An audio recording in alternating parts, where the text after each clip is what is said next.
جو شخص اللہ کو پکارتا ہے اللہ تعالیٰ اسے غنی کر دیتا ہے، اور جو اللہ کی اطاعت کرتا ہے اللہ تعالیٰ اسے برگزیدہ بنا دیتا ہے۔ اور فجر کی نماز تو اللہ پاک سے وفا ہے۔ یقین کرو، نماز پڑھنے لگ جاؤ، اللہ تعالیٰ تمہاری تمام مشکلوں کو حل کر دے گا۔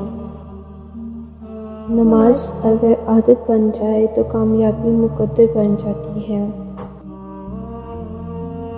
ایک نماز میں اگلی نماز کی توفیق مانگنے سے بہتر کوئی دعا نہیں۔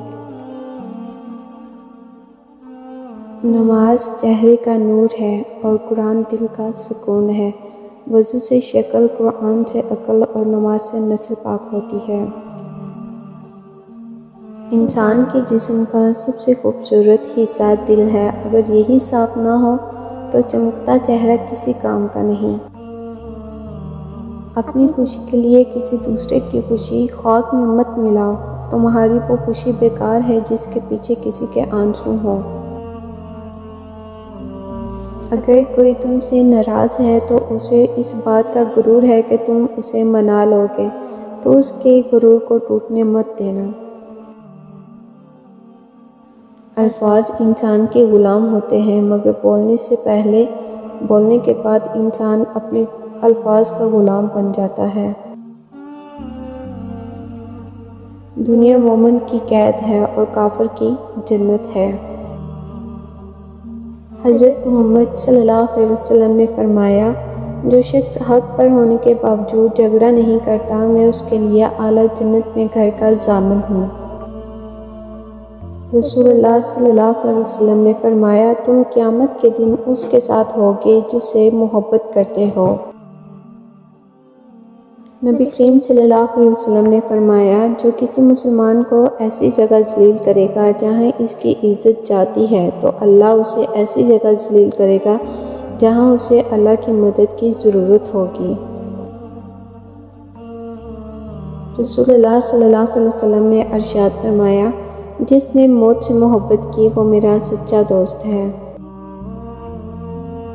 پوچھا گیا، جنت کتنی دور ہے؟ آپ صلی اللہ علیہ وسلم نے فرمایا، جنت 2 قدم پر ہے، پہلا قدم نفس پر رکھ دو، دوسرا قدم جنت میں ہوگا۔ مرد کی تربیت یہ نہیں ہے کہ وہ اپنے ماں باپ، بہن بھائیوں کو خوش رکھے، بلکہ مرد کی تربیت کا پتہ تب چلتا ہے جب کسی کی لائی ہوئی بیٹی اس سے خوش ہو اور پرسکون ہو۔ جس سے حد سے زیادہ محبت ہو، اس سے اتنی ہی نفرت بھی ہو سکتی ہے، کیونکہ خوبصورت شیشہ جب ٹوٹتا ہے تو خطرناک ہتھیار بن جاتا ہے۔ اگر زندگی کو ہمیشہ خوشیوں کے ساتھ گزارنا چاہتے ہو تو غمزدہ لوگوں کے غم سنا کرو، کبھی دکھی نہیں رہو گے۔ رشتوں کی خوبصورتی ایک دوسرے کی بات کو برداشت کرنے میں ہے، بے عیب انسان تلاش کرو گے تو اکیلے رہ جاؤ گے۔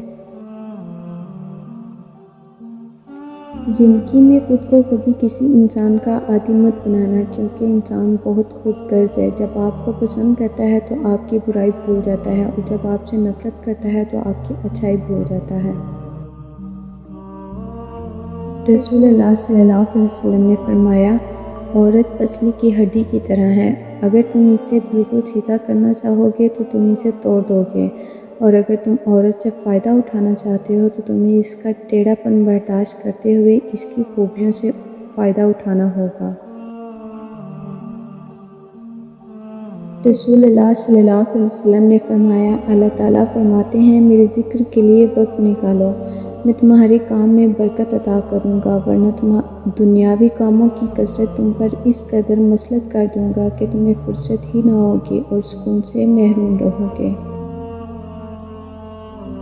حضرت محمد صلی اللہ علیہ وسلم نے فرمایا، جس نے وضو کرنے سے پہلے پہلا کلمہ پڑھ لیا، اللہ تعالیٰ وضو کے ہر قطرے پر ایک فرشتہ کھڑا کر دے گا جو قیامت تک کلمہ پڑھتا رہے گا، جس کا ثواب کلمہ پڑھنے والے کو اور سب کو بتانے والے کو قیامت تک ملتا رہے گا۔